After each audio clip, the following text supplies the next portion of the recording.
storm didn't creep in. It arrived with purpose, claiming the night as its stage.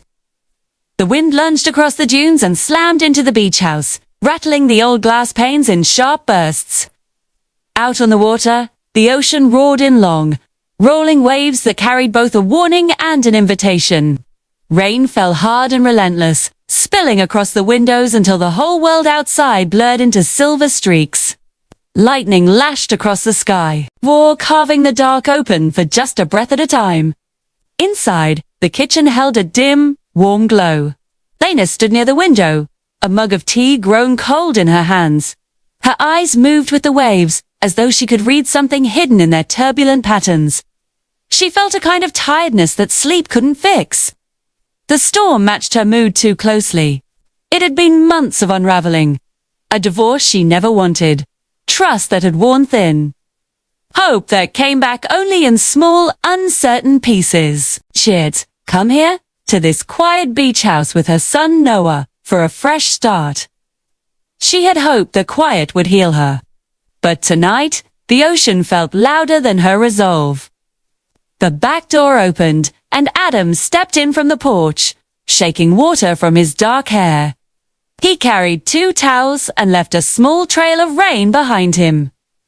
His shirt clung to his shoulders in a way that made her stomach tighten with a feeling she pretended she didn't recognize. Too, he'd always been handsome in a quiet, unpretending way. But tonight, soaked and breathless, he looked like something carved from the storm itself.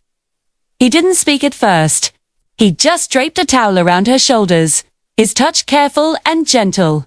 He kept his hands there a moment longer than necessary, and his warmth sank right through the fabric to reach her skin. "You always listen to the ocean," he said, his voice low and soft. "It tells the truth before anything else does," she answered, her gaze still fixed on the waves. He nodded, then set a second chair beside hers. He poured hot tea for both of them.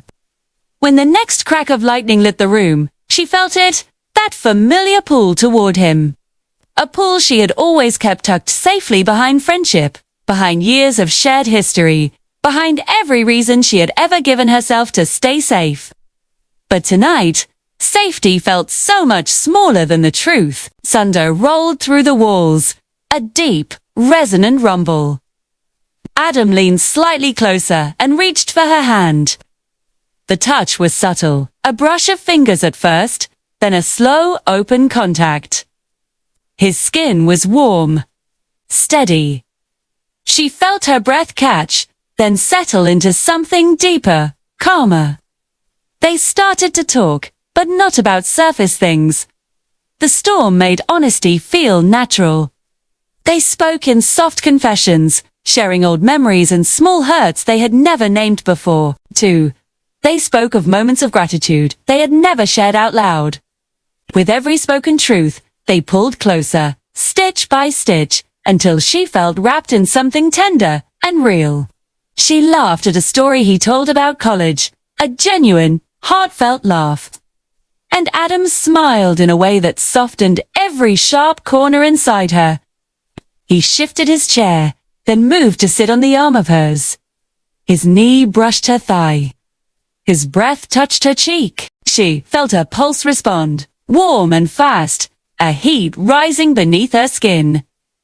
Lightning flashed again, painting their faces bright for a single heartbeat. Adam's eyes held something open and unmistakable. It wasn't a question. It was a truth. He lifted a hand to her cheek.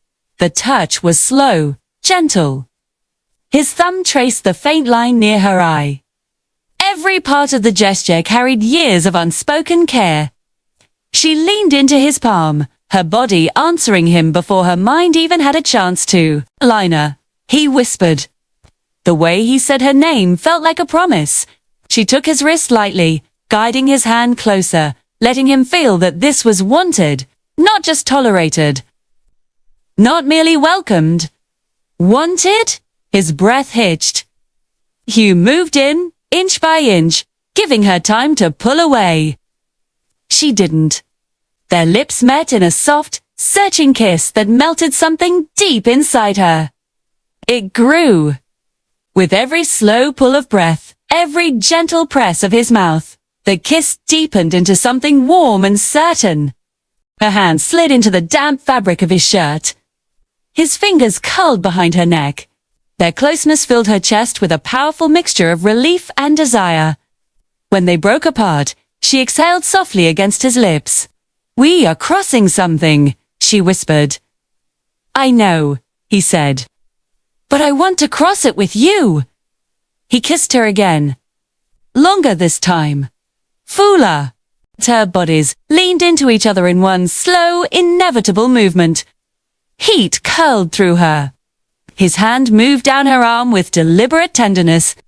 She felt the strength in him, the restraint, and the desire he held so carefully, so he wouldn't overwhelm her. She answered him with her own kind of want. She slid her hands up his shoulders and drew him closer until their foreheads touched and their breaths mingled. Her heart beat fast against him. His heart beat just as fast, steady and certain and ready. They stayed like that for a while. Kissing. Whispering small truths. Holding each other with a growing hunger that was matched only by their gentleness. His hands framed her face as if she was something precious. Her fingers traced the curve of his jaw. Every touch felt sacred. Every breath felt shared. When the storm finally softened outside, their closeness only deepened. He pulled her into his arms, and she rested her head on his chest. She kept one hand on her back, soothing and warm, and the other on her arm, tracing soft circles that calmed her in ways she had forgotten she needed. They talked in quiet voices. Not about fear or what could go wrong. They talked about what they wanted. For themselves. For Noah. For a future that neither of them had dared to imagine until now. Fatigue came gently. They didn't separate. They just drifted to sleep, wrapped around each other. His breath warm against her hair, her fingers curled into his shirt. Two people who had finally stopped pretending they were only friends. Morning arrived slow and golden. Lights stretched across the floor in soft ribbons. The storm was gone. The world outside looked washed clean. Elena woke with her cheek against Adam's shoulder. His arm rested around her with a weight that felt completely natural, as if they had slept this way for years. She watched him for a moment. His face was relaxed. Softer, beautiful in a way she had not let herself notice fully until now. She rose and walked to the mirror near the window. The morning light touched her gently. Her face looked different. Brighter. The lines of worry had faded. Her eyes shone with a new clarity. Her hair, loosened from sleep, held a shine as if the storm had polished every wave into something richer. She touched her cheek and felt a warmth that didn't come from the sun. Slut. Adam called her name from the kitchen, his voice still thick with sleep. Noah's laughter bubbled up soon after, filling the house with a simple joy that wrapped itself around every corner. She stepped into the hall and felt it. The shift, the newness, the promise. They had crossed into something real, something tender and fiercely alive. Elena touched her earring and smiled. The world was calm. Her heart was not. It was better than calm. It was awake. Thank you so much for watching. If this story moved you, please consider liking and subscribing for more. We'll see you in the next one.